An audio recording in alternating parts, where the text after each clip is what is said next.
आज या ठिकाणी ग्रामपंचायतीने जो चांगला उपक्रम राबवला आहे त्याला मनापासून धन्यवाद देतो. एक आता त्यांनी एकदम सूचना मांडल्या.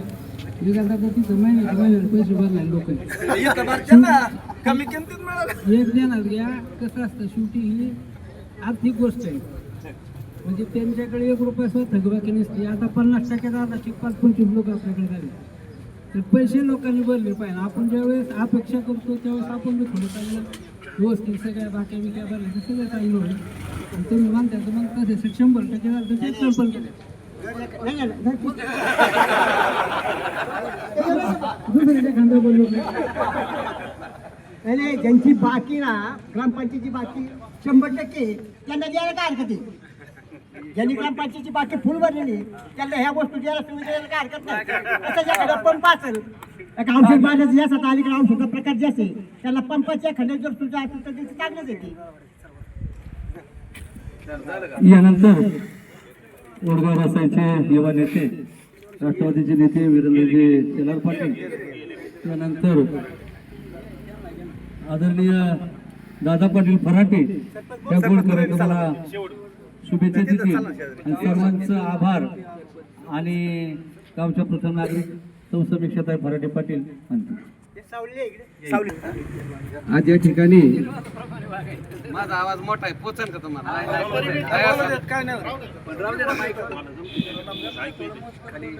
आज या ठिकाणी ग्रामपंचायत मांडवगण फराटा यांच्या वतीनं 4 मशिनरींचं पूजन उपस्थित सर्व ग्रामस्थांच्या वतीनं करण्याचा प्रयत्न केलेला आहे.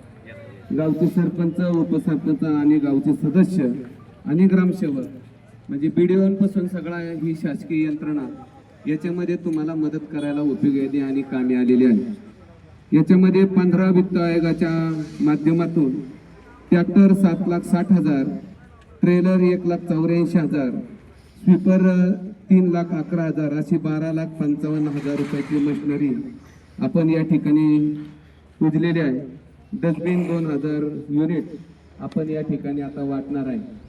खऱ्या अर्थानं मी आपल्या सर्वांच्या वतीनं, ग्रामस्थांच्या वतीनं, ग्रामपंचायतीचे सरपंच, उपसरपंच, सर्व सदस्यांचं मनापासून अभिनंदन करतो. टाळ्याच्या गजरामध्ये त्यांचं स्वागत करतो.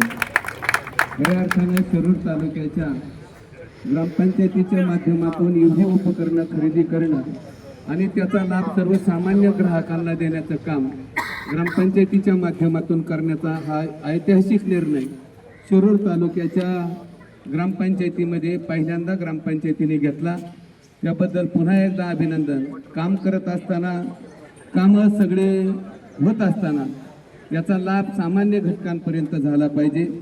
खऱ्या अर्थानं आपल्या गावामध्ये पूर्वी होती तो ट्रॅक्टर म्हणजे मशीन होतं कचरा जमा करायचं, त्याच्यापेक्षा आता वाढत चाललेलं आहे. झाडायचं सुद्धा पूर्वी महिला झाडत होत्या, नंतर पुन्हा आपल्याला वाढत चाललं. गाव मोठं होत चाललं, कॉन्क्रीटीकरणाचं क्षेत्र वाढलं, पेविंग ब्लॉक वाढलं.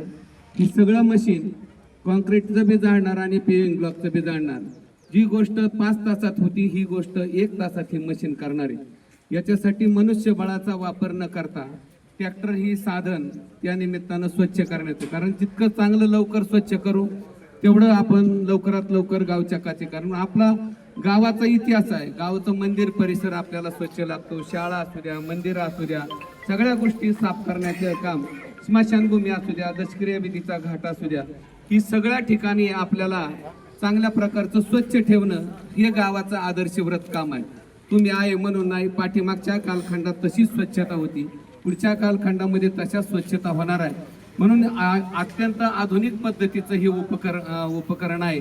आज रांजणगाव गणपती सारख्या ठिकाणी सुद्धा हे उपकरण नाही. म्हणून आपण या ठिकाणी हे सरपंच, उपसरपंच सर्व सदस्यांनी घेण्याचा निर्णय घेतला. अतिशय सुंदर आहे. कारण पहिलं आपण झाडत असताना लोक लक्ष ठेवावं लागायचं किंवा एवढ्या रुपयाला आपण झाडवायला द्यायचे. आता सुद्धा माणसं लागणार आहेत पण मनुष्यबळ कमी लागणार आहे. जसं ऊसाची हार्वेस्टर आला म्हणून आता ऊस तुटायला लागला, नाही तर माणसावर ऊस तुटायची परिस्थिती संपून गेलेली आहे. तसं यांत्रिकीकरण आलेलं आहे. हे यांत्रिकीकरण स्वीकारण्याची आपल्याला गरज झालेली आहे. डस्टबिनचाही वापर, आपला प्लास्टिकचा कचरा असो काय असो लोकांनी तिथं टाका, ही आता सवय लागली पाहिजे आपल्याला. आणि कारण हे सवय मोठ्या गावात जर सुरुवातीला लागली की शेवटपर्यंत त्याच्यात लागते. म्हणून ग्रामपंचायतीला मी मनापासून धन्यवाद देतो. बऱ्याचशा वक्त्यांनी सगळ्या गोष्टींचा उहापोह या निमित्तानं केला. 50% शासनानं दिलेली घरपट्टी आपण वेळेवर भरली पाहिजे. घरपट्टीच्या आधारावर निधी मिळण्याचं शास्त्र अवलंबून आहे. म्हणून आपण मध्ये सुद्धा 72